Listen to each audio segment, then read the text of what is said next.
سلامونه ګران دوستانو، په دې هیله چې تاسې به راته روغ یاستئ. دوستانو غواړم په نوي ویډیو کې یو ځل بیا تاسو ته د الماني ژبې د زده کړې یو بل کتاب دروښیم چې د هغې په واسطه تاسې کولی شئ په اسانۍ سره الماني ژبه زده کړئ. ډېر په زړه پورې کتاب دی دوستانو، کولی شئ ډېر څه ترې زده کړئ. د کتاب نوم دی د جرمني ژبې زده کړه له اساساتو تر ادبیاتو. د جرمني ژبې اسانه زده کړه له اساساتو تر ادبیاتو. دوستان چې کتاب لیکوال دی ډاکټر اکرم ملکزی. PDF باندې هم په ګوګل کې شته، تاسې کولی شئ له ګوګل نه ډاونلوډ کړئ. تاسې به راشئ دلته چې راغلی دوستانو، تاسې به دلته سرچ کړئ دوستانو د افغانیک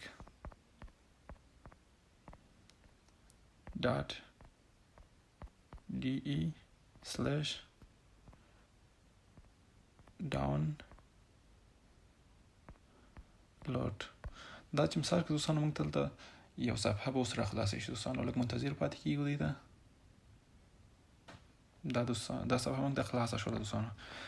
دا صفحه خلاصه شوله دوستانو، دې کې موږ سره ډېر کتابونه شته دی، هم د پښتو دپاره شته، هم د دري دپاره شته دی. که څوک په پښتو نه پوهېږي کولی شي دري کتابونه هم ډاونلوډ کړي د ځان دپاره دوستانو.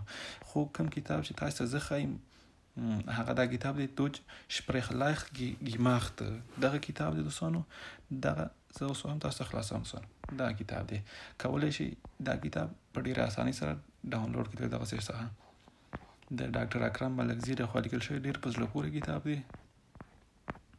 کولی شي ډېر په اسانۍ سره یې زده کړئ. چې د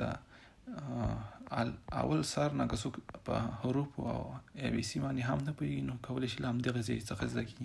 فقط پښتو خط باندې هم پوه شي کولی شي ډېر په اسانۍ سره یې زده کړي. تقریبا 828 ورقې لري دا کتاب، هم ګرامات لري، هم لغاتونه لري، هم جملې لري. کولی شي ډاونلوډ یې کړي له همدې ځای نه څخه. دغه د ډاونلوډ علامه لري، دغه ووي کولی شي په اسانۍ سره ډاونلوډ کړئ. او دوستانو که چېرته زموږ ویډیو مو خوښه شوې وي، زموږ ویډیو د سره لایک او چینل سبسکرایب کړئ او د خپل ملګرو سره هم شریکه کړئ. مننه.